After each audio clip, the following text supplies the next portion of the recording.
केरला के तिरुवनंतपुरम में स्थित स्वामी पद्मनाभ मंदिर, जो अपनी लेगेसी, आर्किटेक्चर और अनइमेजिनेबल वेल्थ की वजह से जाना जाता है।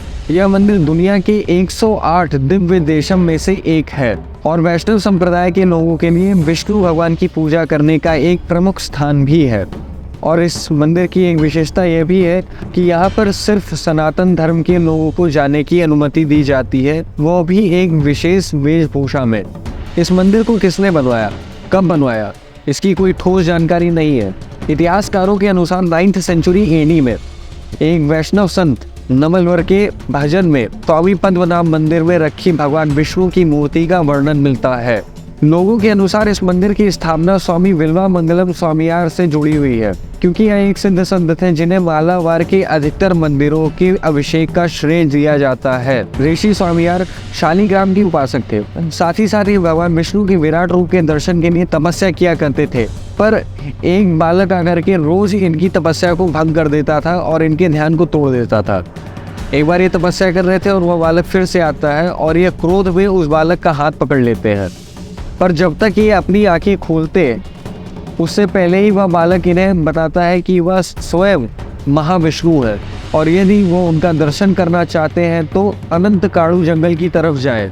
इससे पहले ऋषि ने अनंत काड़ू जंगल का नाम नहीं सुना था, इसलिए वह उस बालक के आभूषणों की आवाज़ के पीछे पीछे उस जंगल की तरफ गए।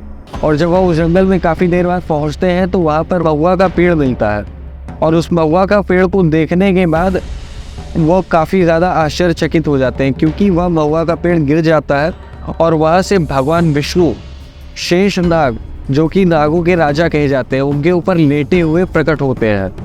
उनका स्वरूप इतना विराट होता है कि एक छोर तिरुवल्लम तो दूसरा छोर तिरुवप्पापुर तक पहुँच जाता है। उनके इस विराट स्वरूप को देखने के बाद ऋषि स्वामियार भगवान विष्णु से प्रार्थना करते हैं कि वह अपने रूप को छोटा करे, जिससे वह उनकी पूजा कर सके और वह उनकी प्रदक्षिणा कर सके।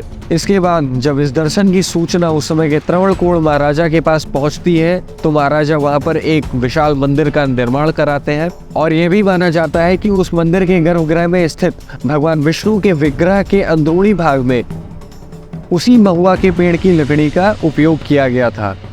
बाद में 18th सेंचुरी AD में त्रवणकोण के महाराजा मार्तंड वर्मा इस मंदिर का फिर से जीर्णोद्धार कराते हैं और ये भी माना जाता है कि नेपाल की गंडकी नदी से वह 1208 शालिग्राम के पत्थरों को मंगवाए थे।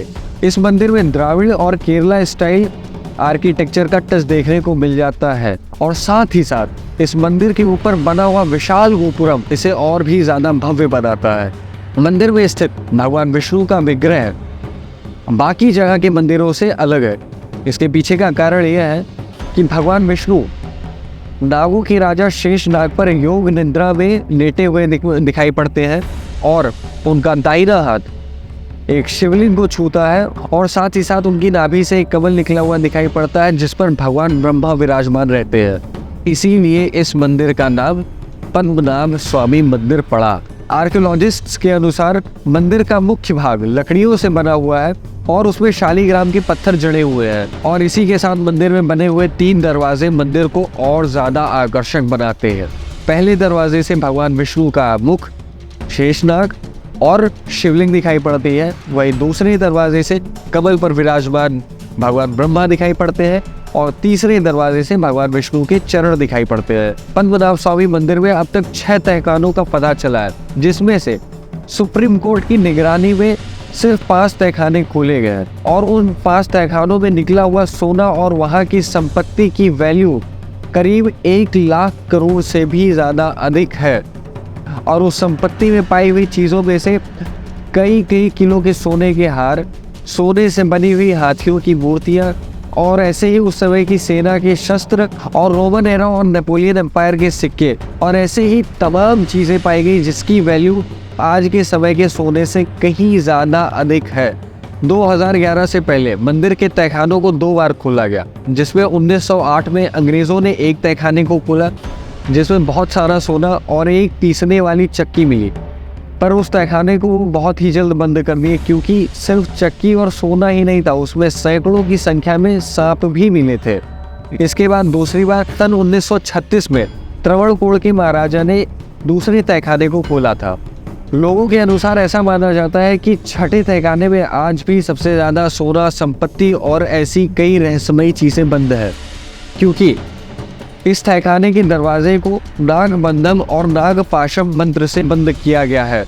और मज़े की बात यह है, इस दरवाजे पर ऐसा कोई भी हैंडल नहीं जिससे इस दरवाजे को अपनी तरफ खींचा जाए या फिर ढकेला जाए। त्रवणकोट में अत्रवंशीय उत्तराधिकारी की प्रथा सालों से चली आ रही है।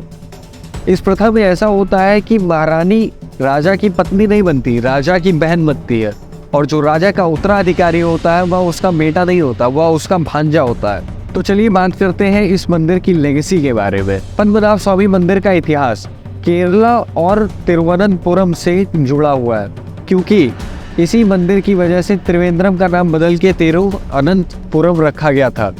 तिरुवनंतपुरम का मतलब होता है द सिटी ऑफ लॉर्ड अनंता। और दूसरी परंपरा इसी मंदिर से जुड़े हुए हाफ ईयरली अरट्टू फेस्टिवल से जुड़ी हुई है। अरट्टू शब्द का अर्थ होता है रिचुअल बात। जहाँ पाइनकुनी अरट्टू त्यौहार मार्च से अप्रैल में मनाया जाता है, वहीं दूसरी तरफ अल्पाशी अरट्टू त्यौहार अक्टूबर से नवंबर के बीच में मनाया जाता है। इन दोनों त्योहारों के अवसर पर मंदिर से एक शोभा यात्रा निकाली जाती है, जिसमें भगवान पद्मनाभ और भगवान श्री कृष्ण और साथ में भगवान नरसिम्हा के चित्र सजाई हुई हाथियों पर बैठा करके अरब सागर यानी अरेबियन सी में स्नान के लिए ले जाया जाता है।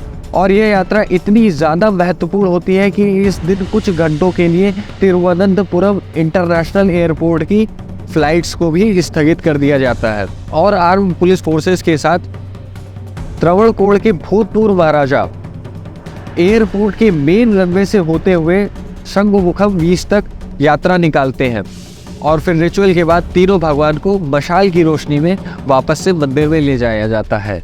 तो ये थे स्वामी पद्मनाभ मंदिर के बारे में कुछ फैक्ट्स और स्वामी पद्मनाभ मंदिर की हिस्ट्री। तो प्लीज़ बताइएगा आप लोगों को ये वीडियो कैसी लगी। अगर अच्छी लगी हो तो कमेंट में जय श्री राम लिखना मत भूलिएगा। और हाँ, चलिए मिलते हैं किसी और वीडियो में किसी अच्छे कंटेंट के साथ। अपने किसी पुराने मंदिर के बारे में बात करेंगे, अपने कल्चर के बारे में बात करेंगे। तब तक जय श्री राम।